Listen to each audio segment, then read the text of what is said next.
Maroc-Tunisie 2-0. Salam alaikum la famille. Aïdkoum Mobarak. J'espère que vous allez bien. On va parler de ce match, on va faire le débrief, l'analyse. Vous allez voir qu'il y a des choses qui sont assez intéressantes à décortiquer et des choses qui sont moins bonnes, forcément.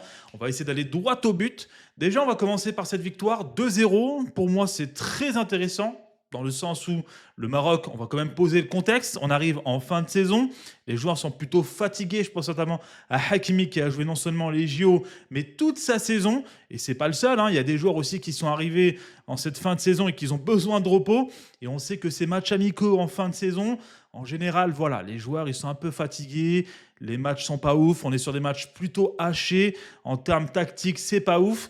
Donc, le contexte étant posé, en plus des absences qu'on a eues, on peut maintenant parler du match. Alors, on va commencer par ce 2-0. Alors oui, quand on a des absences, quand on a une tactique assez pauvre, quand on n'a pas d'animation offensive, alors oui, 2-0, c'est quand même la marque des grandes équipes, quand on a de bonnes, grosses absences, parce que là, on parle d'au moins 3 à 5 joueurs qui sont titulaires à la base, mais qui ne sont pas là.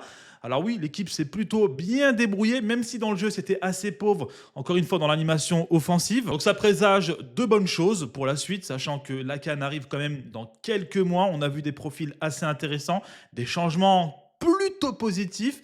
On a aussi vu des joueurs qui malheureusement ne nous ont toujours pas convaincus, et je pense notamment à Nesseri.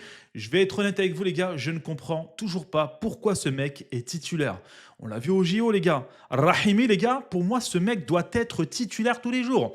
Il est rentré en seconde mi-temps et vous avez vu la différence. El Kaabi, il est rentré en seconde mi-temps et on a clairement vu la différence. En fait, on a des joueurs qui savent contrôler, qui savent faire des passes, qui savent jouer au ballon avec le pied. Je ne comprends toujours pas pourquoi Regragui se prive de ce style de joueur. Pourquoi toujours jouer sur les ailes, balancer en l'air et espérer une tête de Nesseri. Vous avez vu les gars, il a eu du mal dans ses contrôles de balles. Il a eu du mal dans certaines passes. Il en a perdu les gars des ballons. Je ne comprends toujours pas les gars. Aujourd'hui, pour moi personnellement, Nesseri ne devrait même pas être premier dans la hiérarchie des attaquants du Moutakhab. Pour moi, il devrait être au minimum deuxième, ouais, voire même troisième. Rahimi, Kaabi, ça doit passer devant. Et encore, les gars, on a des joueurs qui sont encore derrière et qui ont la dalle. Et je pense notamment à Marwan Sanadi, je pense encore à Hamza Igaman, à qui il va falloir donner un peu plus de temps pour voir ce qu'il vaut. Un deuxième joueur aussi qui m'a pas trop convaincu, c'est Amrabat. Alors Amrabat, le monstre hein, en temps normal. Le mec, c'est un CRS, il n'y a personne qui passe. Mais là, je l'ai senti un peu moins en forme. Alors, est-ce que c'est parce qu'on est en fin de saison? Est-ce que il a plus le rythme à cause de ses matchs en club? Je ne sais pas, personnellement. Il va falloir suivre ça de très près parce que c'est quand même un joueur clé de notre sélection et un Amrabat en méforme. Ça se ressentira directement dans les prochains matchs. Il y a aussi un autre élément assez intéressant. Forcément, on savait qu'on allait entamer ce match à domicile, donc avec la possession. On savait que la Tunisie allait jouer le bloc bas, qu'ils allaient jouer en contre. Voilà, la Tunisie, c'est quand même une belle équipe. Il y a des victoires, il y a un enchaînement de victoires récemment dans leur dernier match. Donc, on s'attendait quand même à un match assez relevé, à un match assez difficile. On a vu qu'il y a eu des contacts, c'était plutôt physique, il y avait un jeu plutôt haché. Et je vous le dis clairement, les gars, ce qu'on a vu ce soir, on le verra à la CAN. On le verra à la CAN et on le verra même peut-être beaucoup plus accentué. Cet aspect physique, cet aspect où on a énormément de fautes, cet aspect où on peut avoir des vices dans certaines phases de jeu. Donc, ce match, pour moi, est assez intéressant dans le contexte dans lequel on va évoluer à la CAN. Maintenant, je donne des choses positives, mais il va falloir que j'en donne des négatifs. Et pour moi, il y a une chose à relever, forcément, c'est que les frérots, le Qatar, c'était en 2022, on est en 2025, ça va presque faire 3 ans. Je vous jure, les gars, je ne sais pas si vous vous rendez compte, ça va bientôt faire 3 ans que le Muntakhab n'a pas d'identité de jeu. Et ça, les gars, c'est très grave. On ne sait toujours pas comment notre équipe évolue dans ses schémas tactiques offensifs, défensifs, dans les phases de transition.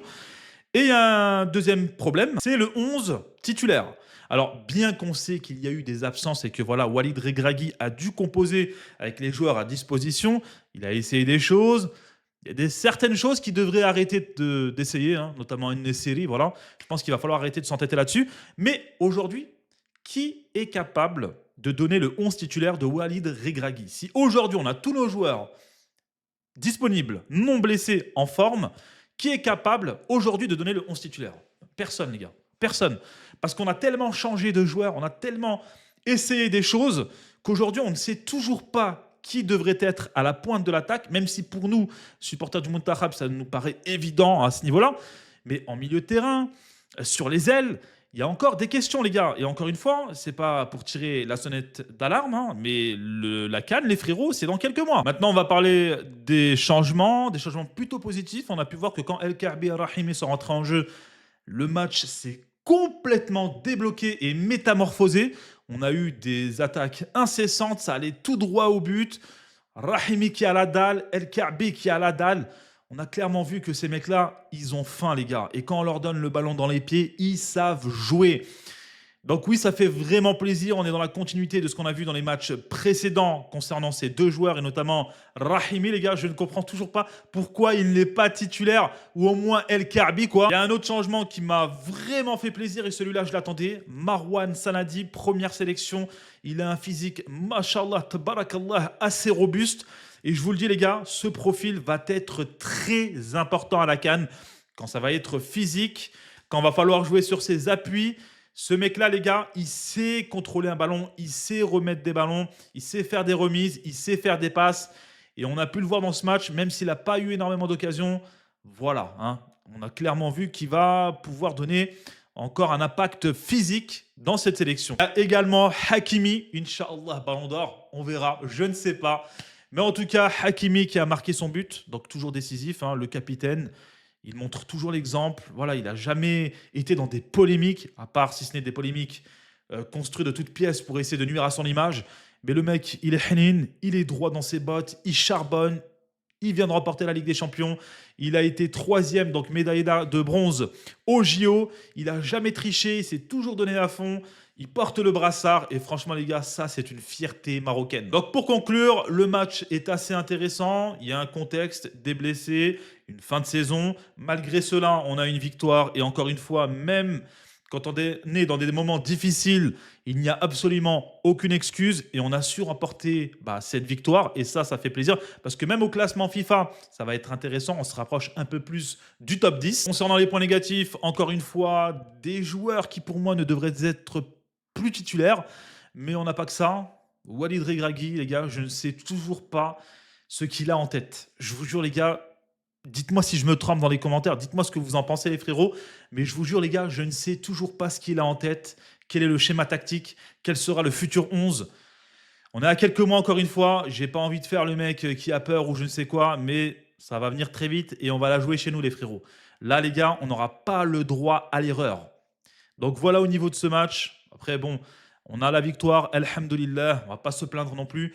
Il y a un match encore une fois dans quelques jours, donc ce sera l'occasion de tester d'autres joueurs, notamment Igaman et bien d'autres. La vidéo va se terminer là. N'hésitez pas les gars à commenter, à liker et surtout à vous abonner pour les prochains débriefs du Muntakhab. Et moi je vous dis à très bientôt, Inch'Allah.